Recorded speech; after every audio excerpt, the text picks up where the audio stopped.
Assalamualaikum warahmatullahi wabarakatuh. Pada kesempatan kali ini, kami akan menjelaskan terkait algoritma median of medians untuk pencarian median pada susunan data bilangan yang tidak terurut. Adapun anggota dari kelompok kami, yaitu saya sendiri, Idewa Plusmadi, kemudian ada Dimas Nabil Ahmad, dan Tiffany Anindita.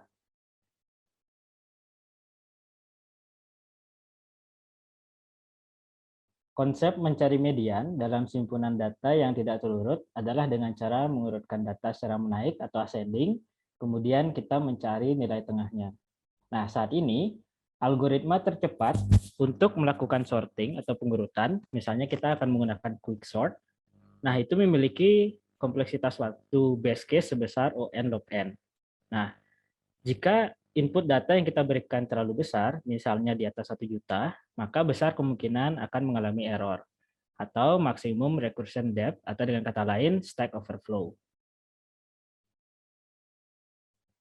Median of medians merupakan algoritma yang menggunakan pendekatan divide and conquer dan generalisasi dari algoritma quicksort. Berikut ini adalah ilustrasi dari algoritma median of medians. Penjelasan terkait ilustrasi ini akan saya jelaskan lebih detail pada pseudocode. Median of medians mampu mengurangi kompleksitas waktu saat worst case pada quick select.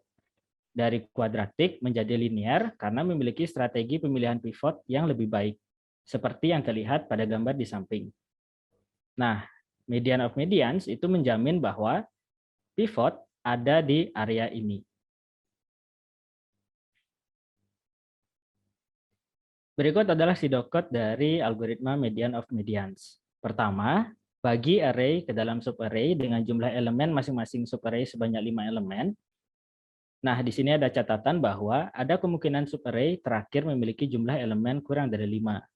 2. Urutkan setiap subarray, kemudian tentukan mediannya.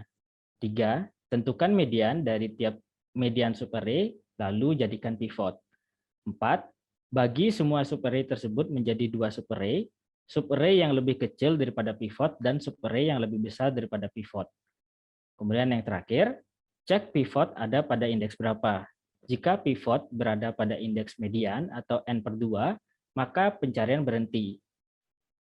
Jika indeks pivot lebih kecil daripada indeks median, maka pencarian akan dilanjutkan dengan melakukan pencarian pada subarray yang lebih besar dari pivot dan lakukan lagi dari tahap 1. Jika indeks pivot lebih besar daripada indeks median, maka pencarian akan dilanjutkan dengan melakukan pencarian pada subarray yang lebih kecil dari pivot dan lakukan lagi dari tahap 1 hingga indeks pivot sama dengan indeks median. Oke, jadi sekarang kita menuju ke implementasi Python-nya. Di sini terdapat beberapa fungsi utama. Salah satunya yang pertama adalah median of medians. Nah, ini tuh kayak fungsi masternya lah, kayak fungsi yang kita panggil dari main-nya untuk running algoritma median of medians. Jadi di sini pertama kita bakal ngecek panjang dari array tersebut. Kalau misalkan panjangnya 0 atau ya nggak punya isinya kosong itu, jadi kita return nothing gitu, nggak nge-return apa-apa. Sedangkan kalau misalkan panjang array-nya itu genap, maka kita akan coba cari pivot yang di tengah-tengah, yaitu adalah sebelah tengah sebelah kiri dijumlahkan dengan tengah sebelah kanan kemudian dibagi 2. Itu jika genap. Kemudian jika panjang array-nya adalah ganjil, maka kita bisa langsung dapat median itu adalah elemen yang berada di tengah-tengahnya, persis. Kemudian ada fungsi select pivot. Nah, di sini adalah proses yang tadi pada pseudocode itu proses membagi masing-masing semuanya itu menjadi subarray, dengan masing-masing subarray itu terdapat 5 elemen. Kemudian lakukan tahap-tahap seterusnya untuk menentukan apakah kita akan lanjut ke sebelah kanan ataukah lanjut ke sebelah kiri, atau ternyata pivot itu adalah indeks yang sudah kita cari. Begitu kira-kira gambarannya untuk ini select pivot. Kemudian di sini ada partition. Nah, di partition ini adalah proses untuk membagi tadi. Tadi kan di bagian atas kan kita hanya mengecek indeksnya untuk membagi ke bagian 5 bagian, 5 subarray, maksudnya subarray dengan 5 elemen. Nah, di partition ini kita yang setelah kita menentukan pivot, kemudian kita akan melanjutkan ke tahap selanjutnya, itu kan ada subarray sebelah kanan sama ada subarray sebelah kiri. Nah, itu subarray kanan dan kiri itu dibuat pada partition ini.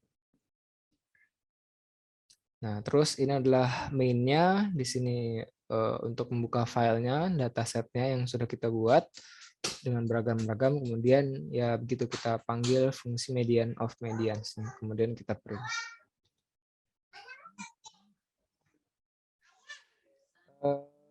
Kemudian kita menuju ke ini, ada best average dan worst case time complexity-nya. Jadi untuk algoritma median of medians ini, best case, average case, dan worst case-nya memiliki kompleksitas waktu yang sama. Walaupun input data sudah dalam keadaan terurut, data akan tetap dibagi menjadi 5 subarray sehingga kompleksitas akan menjadi ON. Begitu pula sebaliknya.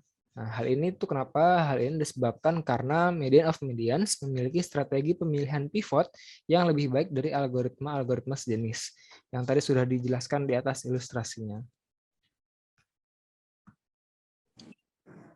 Oke, selanjutnya saya akan menjelaskan tentang time complexity. Nah, kompleksitas waktu untuk membagi array ini sebesar ON. Lalu kemudian kompleksitas waktu dalam mencari median dari subarray sebesar ON juga, dan partitioning memakan waktu Tn sama dengan Tn/5 plus ON.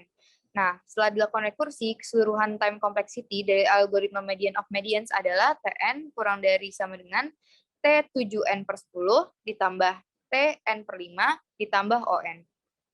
Kemudian ada running time dalam satuan detik. Jadi kita run 10 kali per 3 dataset. 3 dataset ini untuk satu ukuran data. Nah, untuk ukuran 10⁻², rataan 3 datanya 0,0002. Kemudian untuk data 10⁻3, rataan datanya 0,0022. Kemudian untuk data ukuran 10⁻4, rataan 3 datanya adalah 0,0267. Kemudian untuk ukuran data 10⁻5, yaitu ada 0,4275. Dan yang terakhir yang 10⁻6, rataan datanya adalah 4,536. Oke, selanjutnya ada grafik dari rataan running time. Nah, berdasarkan grafik yang dilihat di samping, bisa terlihat gitu running time-nya untuk input data dari 10⁻2 sampai 10⁻5 tidak jauh beda selisihnya, tapi saat input data sebesar 10⁻6 dibutuhkan waktu yang lumayan lama, mencapai 4,5236 detik. Berikut beberapa sumber yang kami ambil. Sekian dari kami, kurang lebihnya mohon maaf. Wassalamualaikum warahmatullahi wabarakatuh.